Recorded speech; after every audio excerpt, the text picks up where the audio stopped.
नमस्कार, मैं हूं अशोक बी पुनमिया और आप देख रहे हैं मारवाड़ मीडिया डिजिटल।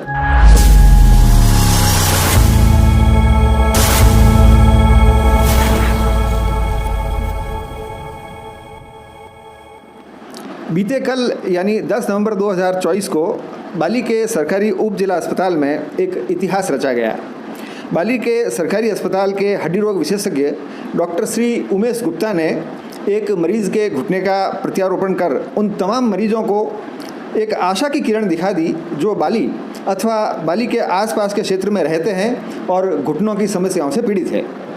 आज हम उपस्थित हैं बाली के सरकारी अस्पताल में हड्डी रोग विशेषज्ञ डॉक्टर उमेश जी गुप्ता एवं घुटना जोड़ प्रत्यारोपण करवाने वाले श्री इंदर भाई जैन के साथ। डॉक्टर साहब, आपने इस तरह का ऑपरेशन बाली के हॉस्पिटल में पहली बार किया है जी। तो निश्चित रूप से आपके सामने कई चुनौतियां भी आई होंगी, क्योंकि अपने हॉस्पिटल में शायद वे सुविधाएं उपलब्ध नहीं है जो शहरों में होती है। तो उन चुनौतियों का सामना आपने कैसे किया और उन चुनौतियों को आज आपने सफलता में कैसे बदल दिया, ये थोड़ा सा हमें बताएं। ये जो ऑपरेशन था इस तरह की प्लानिंग में पिछले 1.5 साल से कर रहा था करने का। बाकी सारे छोटे मोटे अपने एक्सीडेंट केस वो तो मैं कर ही रहा हूँ 2 साल 2.5 साल से। इस तरह के ऑपरेशन कूल्हे चेंज करने के मैंने ऑपरेशन पहले भी चालू किए थे, शुरू में कर दिया, मैं 30-40 कर चुका हूँ मैं। तो ये घुटना चेंज करना ये हमारे ऑर्थोपेडिक में सबसे बड़ा ऑपरेशन माना जाता है, ठीक है ना। तो इसकी प्लानिंग में 1.5 साल से कर ही रहा था। कुछ सुविधाएं हमने जुटाई भी हैं, कुछ सुविधाएं हमने डिस्ट्रिक्ट लेवल पे हमारे बात करके उनसे भी परमिशन ली, लेकिन पूरी तरीके से हम लोग प्रिपेयर अभी नहीं हो पाए थे। पिछले 2-3 महीनों से जितनी फास्ट प्रोग्रेस हुई है, जैसे जिला अस्पताल में क्रमोन्नत हुआ है, जिला अस्पताल से क्रमोन्नत हुआ तो हमारे जिला अस्पताल की सैंक्शन भी आई है, वित्तीय स्वीकृति आई है। उसको ध्यान में रखते हुए हमने जो कागजी कार्रवाई करके कि हाँ भाई अपन इस तरह का ऑपरेशन ले सकते हैं, तो वो हमने परमिशन आगे जयपुर से ली है। दूसरी बात, इस ऑपरेशन को करने के लिए इस बाली में हिम्मत जो इन्होंने दी, इन्होंने खुद ने दी है मेरे को। मतलब मेरे को करना था, मेरे जयपुर में किए हुए हैं, लेकिन यहाँ पे छोटी जगह के हिसाब से मैं पूरी तरीके से भी मन से पूरा तैयार नहीं हो पा रहा था। तो इन्होंने जितनी इनकी खुद की हिम्मत थी, ये मेरे 4 महीने से जेन्युइनली मुँह पे बोल रहा हूँ, 4 महीने से मेरे पीछे पड़े हुए हैं कि ये ऑपरेशन करना है और आपको ही करना है और बाली में शुरुआत करनी है। जिस तरीके से इनका विश्वास मेरे ऊपर था, उस विश्वास की वजह से मुझे ये ताकत मिली कि अपन ने कर तो रखा ही है, तो जब जगह छोटी है तो संसाधन अपन बना सकते हैं। लोग भी अपने हैं, हॉस्पिटल भी अपना है, मरीज भी अपना है। तो इस तरीके से हमने सारा, दूसरा हॉस्पिटल का मेरा स्टाफ जो भी है कम है, बहुत कम है, लेकिन सारा एकदम काम करने के अंदर पूरा तत्पर रहता है। मेरा ओटी का स्टाफ हुआ, इसमें हमारे पीएमओ साहब भरत जी टेलर का मेरा हमारे साथ बहुत मार्गदर्शन रहा, सहयोग रहा। उन्होंने प्रेरणा दी कि आगे की परमिशन मैं ले लूँगा, आप चालू करो। उन्होंने परमिशन आगे से ली, फिर हमने यहाँ चालू किया काम चालू करके इनकी हिम्मत से और मेरे प्रयासों से ये ऑपरेशन हुआ और होके बहुत अच्छे से सक्सेसफुल भी हुआ। कल इनका ऑपरेशन हुआ, दोपहर में 3 बजे ये आए और आज 3 बजे मैंने इनको चला दिया। अभी पेशेंट एकदम स्वस्थ है, कोई दिक्कत नहीं है। जनता अगर चाहेगी, जनता का साथ रहा और हॉस्पिटल में और भी प्रयास किए जाएंगे आगे और इसमें विस्तार चल रहा है चीज़ों का। बिल्कुल सर, मरीज़ की हिम्मत और डॉक्टर के प्रयास ये निश्चित रूप से सफलता दिलाते हैं।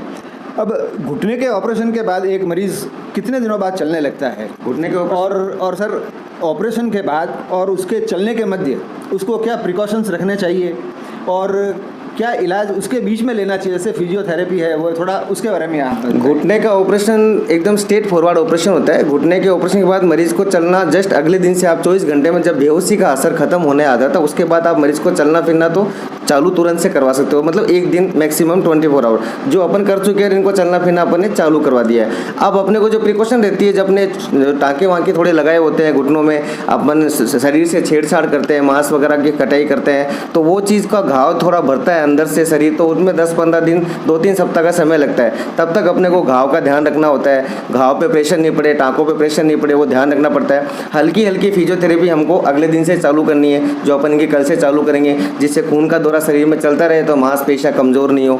बाकी अपनी पूर्णतया अपने खुद की दैनिक दिनचर्या में मरीज को आने में 2-3 सप्ताह लगते हैं। टाँके वाँके खुल जाए 2-3 सप्ताह बाद मरीज अपनी दैनिक दिनचर्या खुद कर सकता है। फिजियोथेरेपी मरीज को 3 से 4 महीने तक मरीज को कंटिन्यू करनी पड़ती है, क्योंकि मांस वगैरह नसें कमज़ोर होती हैं तो उनको मजबूत करना पड़ता है। हड्डी तो अपन ने नहीं चेंज कर दी, मांस ना कहाँ नया कहाँ से लाएंगे, उनको जो है उन्हीं को ही अपने को मजबूत करना पड़ता है। तो सक्रिय एक्टिव एक्सरसाइजेज 3-4 महीने तक मरीज को लगातार करनी पड़ती है।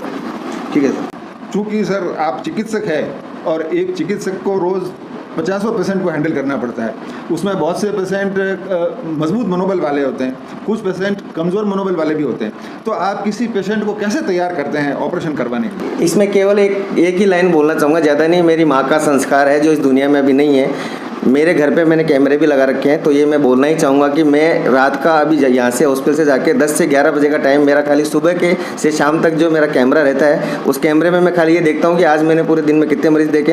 हॉस्पिटल में हमने कैमरे लगाए, उसकी रिकॉर्डिंग में डेली देखता हूँ। मेरी मदर ने मेरे को कहा था कि आपके पास मरीज़ आ रहा है रोता हुआ, अगर मरीज़ कमरे से आपके बाहर निकल रहा है तो उसके खाली आप चेहरा देख लो, आपने क्या किया आपको पता लग जाएगा। तो ये मैं डेली की रिकॉर्डिंग देखता हूँ कि मेरे मरीज़ को मैंने चेहरे पे स्माइल दी कि नहीं। अगर उसके चेहरे पे स्माइल है, इसका मतलब वो मरीज़ अपने से संतुष्ट है, और वो मरीज़ संतुष्ट है तो उसका काम भी अच्छा अपने आप ही हो जाता है। अगर मरीज़ का दिमाग बन गया कि हाँ मुझे करना है, तो काम हो जाता है, फिर हमें भी हिम्मत मिलती है। बाकी चीज़ें सब करने वाला ऊपर वाला है, हम मेहनत करते हैं खाली। बहुत अच्छी बात की डॉक्टर साहब ने। तो डॉक्टर साहब, अब क्या ये माना जाए कि आने वाले वक्त में इस तरह के और भी ऑपरेशंस आप बाली में करेंगे और रोगियों को पीड़ा से निजात दिलाएंगे? बिल्कुल, मेरा प्रयास तो यही है कि धीरे धीरे जैसे संसाधनों का विस्तार और हो रहा है अपने, और आने वाले टाइम के अंदर आगे राजस्थान सरकार से भी अपने को बहुत सहायताएं मिलेंगी धीरे धीरे। तो हो सकता है आने वाले टाइम के अंदर इस तरह के बड़े ऑपरेशन अपन करेंगे, और सरकारी जो योजनाएं हैं वो भी धीरे धीरे चल रही है, उनको अपन इस योजनाओं से लागू करके, उनमें समय लगता है क्योंकि यहाँ पर ऐसा काम कभी हुआ नहीं है, तो कागजी काम धीरे धीरे पूरा करके अपन इन सरकारी योजनाओं से जोड़ के, और ये सारे ऑपरेशन मरीजों को न्यूनतम दरों पर, कम से कम दरों पर, मरीज को जितना भार नहीं पड़े मरीज के ऊपर, वो कम आगे से आगे अपन बढ़ाएंगे इसको। एक डॉक्टर साहब महत्वपूर्ण सवाल और, कि कहते हैं कि डॉक्टर मरीज़ का आधा इलाज दवाइयों से करता है, ऑपरेशन से करता है, और आधा इलाज अपनी मीठी बोली से करता है। और हम सुनते भी हैं, बल्कि मैं तो प्रत्यक्ष देखता भी हूँ कि आप किसी भी मरीज़ का इलाज न केवल दवाइयों से और शल्य चिकित्सा से करते हैं, बल्कि आप मीठी वाणी से भी उसकी जिज्ञासा को शांत करते हैं, उसके मनोबल को बढ़ाते हैं। तो क्या डॉक्टर का ये भी एक गुण बहुत ज़रूरी है? आप क्या कहते हैं इस बार? इसमें मेरे पापा की बात याद आती है। जैसे मैंने बोला कि मेरी माँ ने जो बोला, एक पापा ने मेरे को एक बात बोली थी कि दवाइयाँ दुकान पे भी मिल जाती हैं, दवाइयाँ मरीज बोलेगा जाके तो दुकान वाला भी दे देगा, लेकिन आप मरीज़ को ये बताओ कि उसके क्या बीमारी है और उसको क्या करना है और उसको क्या नहीं करना है, उससे आधा मरीज़ बीमारी से ठीक हो जाता है। बाकी जो उसकी तकलीफ़ है वो आप दवाइयों से कम कर सकते हो। ये चीज़ें। बहुत बहुत धन्यवाद डॉक्टर साहब, आपने मारवाड़ मीडिया को समय दिया, और हम तो यही गुजारिश आपसे करेंगे, आप सदैव बाली में रहें, रोगियों को रोग मुक्त करते रहें। धन्यवाद आपका, बहुत बहुत धन्यवाद। अब हम बात करते हैं घुटना प्रत्यारोपण करवाने वाले इंद्र भाई जैन से। तो इंद्र भाई, बाली में इस तरह का ऑपरेशन पहली बार हुआ है, तो आपको कहाँ से ये प्रेरणा मिली कि बाली के सरकारी अस्पताल में जो पहला ऑपरेशन घुटने का होगा वो मैं ही करवाऊँगा? आप में इतना आत्मविश्वास कहाँ से आया? करीबन साल भर पहले मैं गुप्ता जी से मिला और कंटिन्यू उनका ट्रीटमेंट चालू था। उनको मैंने एक ही रिक्वेस्ट की, मैं हर जगह घूम के आ गया हूँ, कहीं पे भी मेरा घुटना प्रत्यारोपण नहीं हुआ है, और अब मुझे विश्वास है कि आपके द्वारा ही घुटना प्रत्यारोपण करूँगे। तो डॉक्टर साहब ने बोला कि ऐसा तो मैं देखता हूँ मेरे पास सुविधा नहीं है और बहुत सी चीज़ की कमी है, सरकारी परमिशन की भी कमी है। फिर भी मैंने कहा नहीं, अगर होगा तो आपके पास में होगा, नहीं तो और कहीं मेरा ऑपरेशन नहीं होगा। इस बात पर गुप्ता जी सहर्ष राजी हो गए और मुझे बोला, इंद्र भाई अब आप अपनी तैयारी कर दो, 15-20 दिन महीने भर के अंदर अपन तैयारी करके मैं आपको एक सही समय पे आपका प्रत्यारोपण करके दूंगा आपको। मतलब कुल मिलाकर ये मामला विश्वास का लगता है। तो क्या आप मानते हैं कि एक मरीज का अपने डॉक्टर के ऊपर पूर्ण विश्वास करना उसकी आधी चिंताओं को दूर कर देता है? क्या इस बात में आप यकीन रखते हैं? बिल्कुल बिल्कुल, इस बात को यकीन रखते हुए ही मैंने डॉक्टर साहब को फोर्स किया कि नहीं, मैं मेरे ऊपर लेके मैं आपको बोल रहा हूँ कि आपको ये काम करना है, बस बाकी जवाबदारी सब मेरी रहेगी। तो डॉक्टर साहब सहर्ष मेरे से राजी हो गए और उन्होंने मुझे परमिशन दे दी। ऑपरेशन के वक्त और ऑपरेशन के बाद क्या आपको किसी तरह का ज़्यादा दर्द महसूस हुआ या कोई और ज़्यादा तकलीफ़ आपने महसूस की? कुछ नहीं हुई, कोई तकलीफ नहीं हुई। जो जाँचें थी इंटरनल सब जाँचें चलती गई, और न मैंने किसी को बताया कि मेरा कौन सी तारीख को क्या होने वाला है। सडनली शनिवार का मेरा प्रोग्राम बन रहा था, कुछ कारणवश कैंसिल हो गया।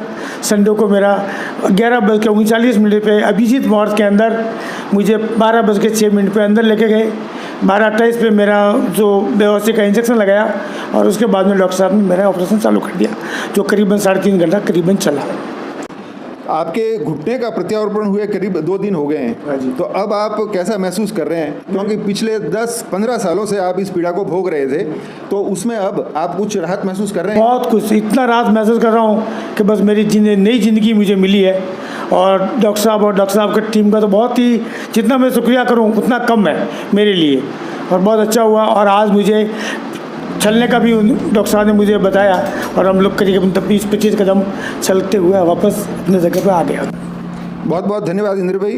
तो जैसा कि आप देख रहे हैं, ऑपरेशन के दूसरे दिन अगर एक मरीज इतना खुश होता है, चेहरे पर मुस्कान लिए अगर मीडिया से बात करता है, तो इसका मतलब है कि उनका ऑपरेशन सफल रहा है और डॉक्टर साहब ने अपनी पूरी मेहनत से एक मरीज को राहत पहुंचाई है। और इसके साथ में मेरी धर्मपत्नी और मेरे बच्चे ने तो हौसला बढ़ाया, बिल्कुल। और मेरे साड़ू भी राकेश जी तोका, उनको बहुत बहुत धन्यवाद देना चाहता हूँ मैं। चलिए, आपको हमने बहुत हॉस्पिटल के टीम वालों को मेरे और मेरे परिवार की तरफ से तहे दिल से मैं उनकी शुक्रिया अदा करता हूँ। वो एक मेरे लिए भगवान के बराबर है। आपका पुनः बहुत बहुत धन्यवाद और हम भी ईश्वर से यही कामना करते हैं कि आप जल्दी रिकवरी करें और आप दौड़ने लगें। धन्यवाद सर। इस वीडियो को आप सभी ज़्यादा से ज़्यादा शेयर करें ताकि घुटने की समस्या से पीड़ित लोगों तक सही जानकारी पहुंच सके और बाली के सरकारी चिकित्सालय में वे भी आकर डॉक्टर श्री उमेश सिंह गुप्ता से सलाह मशविरा करें और अपनी पीड़ाओं का निदान करें। धन्यवाद।